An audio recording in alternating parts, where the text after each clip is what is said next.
Hello and welcome to this edition of Reporters. Thailand's sex industry is well known but rarely advertised in tourist brochures. Yet every year as many as 1 million visitors come not just for the country's culture and beaches but to indulge their passions too. And in fact, for an industry that was first introduced during the Vietnam War, business is still booming. The sex trade now accounts for 14% of Thailand's economy. But in a country that caters for all tastes, there is a side that is more difficult to deal with. Every year, some 80,000 people are trafficked, including at least 10,000 minors. Here, our correspondents travel to the very heart of sex tourism for a rare look into the world of sex in Southeast Asia. This is the other side of Thailand's postcard picture, a sex industry functioning at full speed. We are in Pattaya, on the shores of the South China Sea. The city center resembles more of an open-air brothel than a holiday resort. Even though prostitution is illegal in Thailand, it contributes an estimated 14% to the country's economy. Pattaya is unique. Of the 6 million inhabitants, a third are foreigners. Even the police recruit foreigners. Is it busy tonight? No, it's okay. There's 20,000 people in the street, but there's no problem. The same thing in France. We would have 10 trucks of riot police to stand by. In Pattaya, everything can be found. From techno discos to massage parlors with extra services to brothels with Russian women. There's something for everyone's taste, for everyone's budget. We have an appointment with the owner of a famous massage parlor, a Westerner who discovered Pattaya many years ago. Julian decided to settle here, a major change from Belgium, where he was a priest.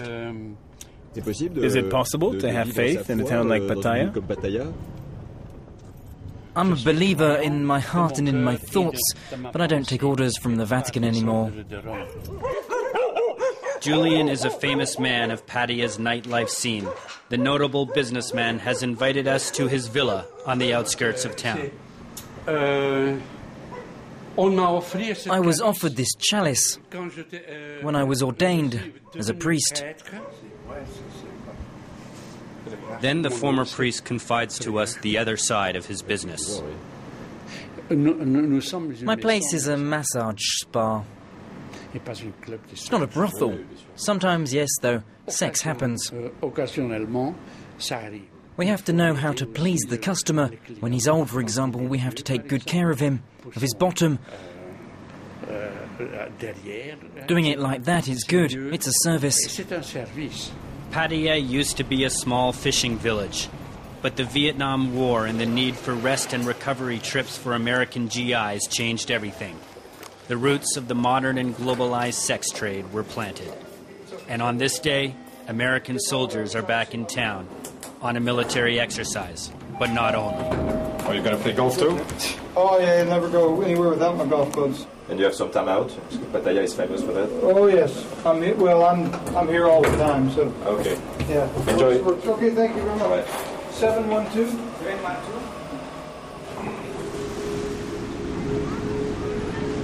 The first sex tourists were Vietnam War veterans coming back to Asia. Easy love, cheap, beautiful girls, sun, paradise, and an endless supply of women. A new phenomenon began. This young Thai businessman has agreed to come with us to Pattaya's beachfront. Usually, he does everything to avoid it. Go make love in my room, you can. Oh my God! I believe if they have the way or they have the choice, have the good job, I think they don't do that. They do because really need the money. For me, if I see this, make I sick, make me tired. Please, if I can say or if I can tell the people, please, this is Thailand, your holiday, and keep something nice for Thai people or for young people to see. Okay.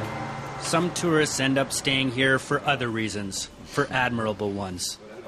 Take the case of Philip, a French doctor who offers free and anonymous treatment to AIDS patients. He is known as the Angel of Pattaya.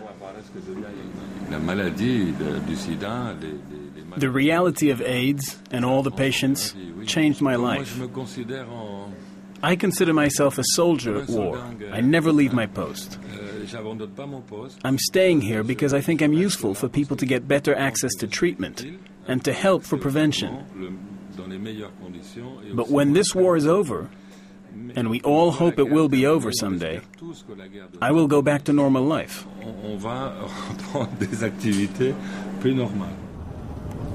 Others don't wait for the end of this war to promote their city as a beautiful and desirable place to live for all. Pattaya is not the brothel it was 20 years ago. Pattaya has totally changed. It's a city that can be compared now to Monaco. And all the paedophiles and sex addicts are leaving. They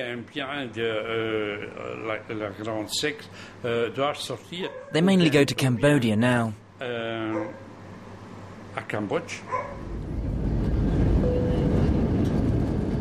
Cambodia, Thailand's small and impoverished neighbor. The new sex destination, according to Julian. To check it out, we go to Phnom Penh, the capital. But our visit is unique. Our two guides must remain anonymous. They belong to Cambodia's elite police branch. This is the most area of exploitation. You see all the foreigners at the left side, the right side, and left side. And easy, the secure here very cheap, and many of the prostitutions.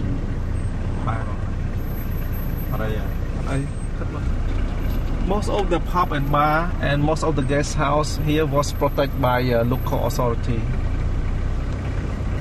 And sometimes our law enforcement very hard. If we want to cut down some case, before we arise, they knew. Not to become like the culture, everybody can do by openly. They can sell drug openly. They can ask you, the foreigner, what do you want? Do you want prostitution or do you want secure? Openly. All these men and this boy, they are the one to find out the customer. This policeman has become very cynical and disillusioned at his country. Most of the police officials who are focused on work and who have good idea, they are poor, poorer and poorer, and the corruption system it comes from that way. Back on the shores of the South China Sea, on the Cambodian side this time, is Sihanoukville, a town booming thanks to tourism. It's a mini Pattaya. But here, prices are cheaper and choices are greater, as this young tout explains. Everything is for sale in the open. Sometimes they're serving stuff on Tourists come here for women, but also for men and boys. Some young kid there, they sell the things and they go with men sometimes. Is it true or not true? Yes, it's true. This footage was filmed by Cambodian police. It's a raid to catch a pedophile. He's a French citizen, caught in the act. The victim, an 11-year-old boy. As this footage shows, pedophiles are sometimes arrested in Cambodia, but investigations are rarely initiated by the authorities. Most are initiated by foreign organizations, like shown in this footage. It's a setup organized to arrest a supplier of sex workers. Why no good? I say good, why you with me? The man who posed as a customer is actually an NGO worker. Catching pedophiles has become somewhat of a business in Cambodia. There is growing criticism that some of these groups are overstepping their boundaries. One such critic is this man, Gilbert Mea, a longtime resident of Cambodia. The place he chose to meet us at is no coincidence. It's a Buddhist temple and a popular place for prostitutes to solicit business. Involved in social work, he knows all about the sex trade and is quick to denounce some practices of some NGOs. There's a lot of talk about paedophiles at the moment. Paedophilia, there's the real thing and the false. I think a lot of it is made up, phony paedophiles.